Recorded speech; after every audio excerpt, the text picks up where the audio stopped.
Hi everyone, welcome back to Liz's Reading Corner, or welcome if you're new here. I'm Liz and I like books. Today I'm showing you my book haul. I don't normally go book shopping. I usually tend to get my books from the library, and I'll only buy books from like my go-to authors or like books that I know I will be rereading constantly.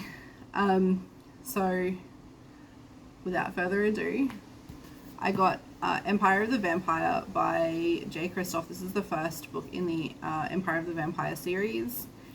His new book, Empire of the Damned, which I also got, has just been released in Australia. Words are not working very well for me today, apparently. So I'm probably just going to read the blurbs on the backs of the books so that you guys can understand what the books are about because it's just, words are not happening today. So, it has been 27 long years since the last sunrise. Ever since, vampires have waged war against humanity, building their eternal empire even as they tear down our own. Gabriel de Leon, half man, half monster, and last remaining Silver Saint, a sworn brother of the Holy Silver Order dedicated to defending the realm from the creatures of the night, is all that stands between the world and its end. Imprisoned by the very monsters he has vowed to destroy, Gabriel is forced to tell his story, a story of legendary battles and forbidden love, of faith lost and friendships won, of the War of the Blood and the Forever King, and the quest for humanity's last remaining hope, the Holy Grail. I have read this one. I loved this one. I'm pretty sure I gave it 5 stars. This was phenomenal. I couldn't read it fast enough.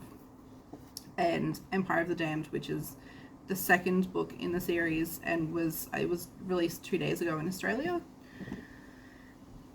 Gabriel de Leon has saved the Holy Grail from death, but his chance to end the endless night is lost.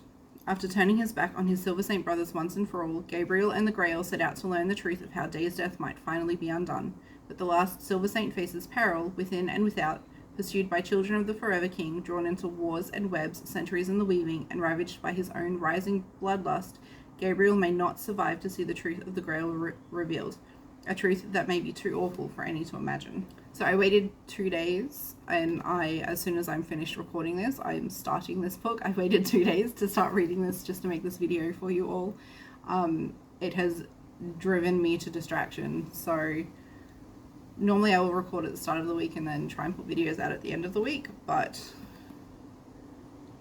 I'm making a special video just so I can start reading this. Next we have 2 books by Dervla McTiernan, What Happened to Nina and The Ruin. So these were recommended to me by a staff member at QBD. She is currently reading Clive Barker, but she likes to read like murder mystery type novels. Who did she also say? Apparently it's very similar to Alice Feeney, I think it was. This is not sponsored, but currently at QBD, if you buy What Happened to Nina, you will get The Ruin for free, which is pretty cool. And also, actually, while I remember, if you live in the north side of Brisbane or anywhere near North Lakes, go to QBD at North Lakes. The staff there are phenomenal. I can't remember her name. She probably wouldn't want me to tell anyway. But the staff at North Lakes QBD were so helpful. They even opened up a box just so I could get Empire of the Damned because they had actually put them on the shelves yet. So yeah, and they went above and beyond. So the staff member that recommended these stood and spoke to me for like half an hour just talking about all things books, which was really, really nice. It was really good to see people who work at a bookstore who are also really interested in books, because sometimes when you go to a bookstore it's just a job for them. They're not obsessed with books like some of us are, and that's okay. It's absolutely okay to not be obsessed with books and to still work in a bookstore, but it was just nice to have a conversation with another bookish person. So, What Happened to Nina? Nina and Simon are the perfect couple, young, fun, and deeply in love, until they leave for a weekend at his family's cabin in Vermont and only Simon comes home. What happened to Nina? Nobody knows. Simon's explanation about what happened in their last hours together doesn't add up. Nina's parents push the police for answers, and Simon's parents rush to protect him. They hire expensive lawyers and a PR firm that quickly ramps up a vicious, nothing is off-limits media campaign. How far will he go to keep his family safe? Soon, facts are lost in a swirl of accusation and counter-accusation. Everyone chooses a side, and the story goes viral. fueled by armchair investigators and wild conspiracy theories, and illustrated with pretty pictures taken from Nina's social media accounts. Journalists descend on their small Vermont town, followed by a few obsessive fans. How far will her family go to get the truth? Nina's family is under siege, but they never lose sight of the only thing that really matters, finding their daughter.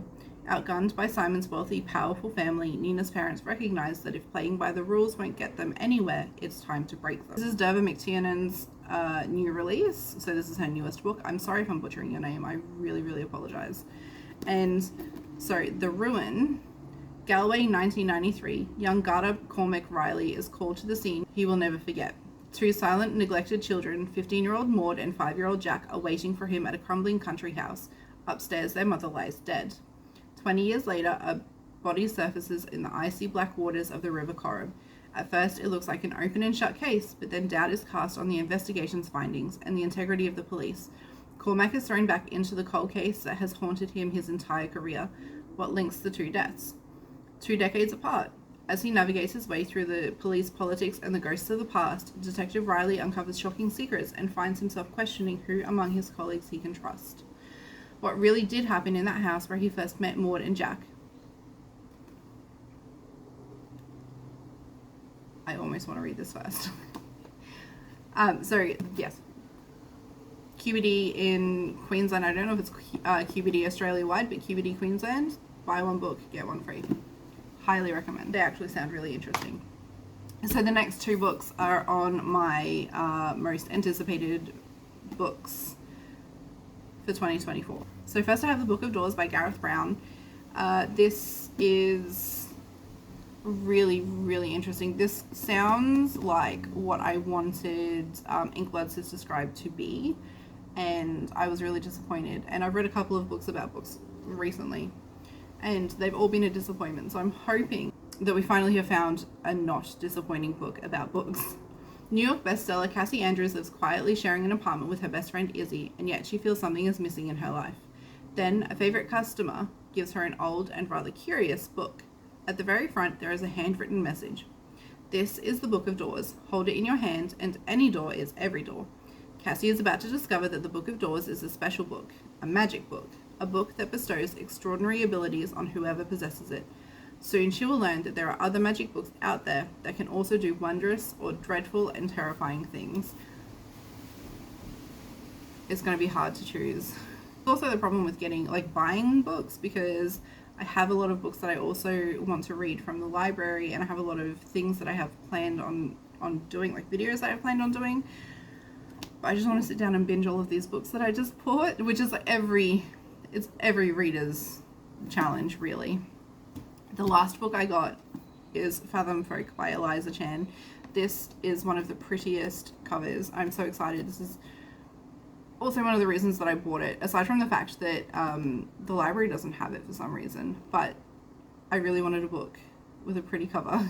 And this sounds really, really interesting. Welcome to Tiankawi, shining pearl of human civilization and a safe haven for those fleeing civil unrest, or at least that's how it first appears.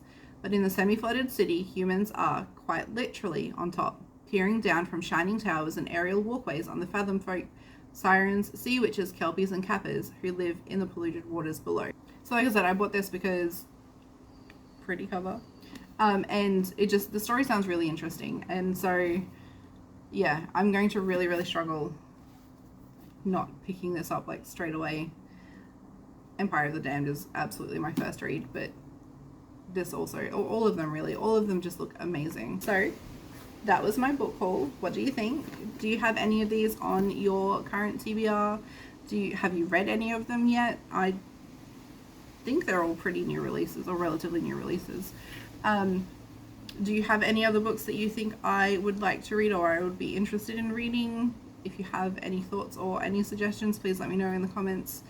Please like, share, and subscribe if you enjoyed my video, and I will see you all in the next one. Bye!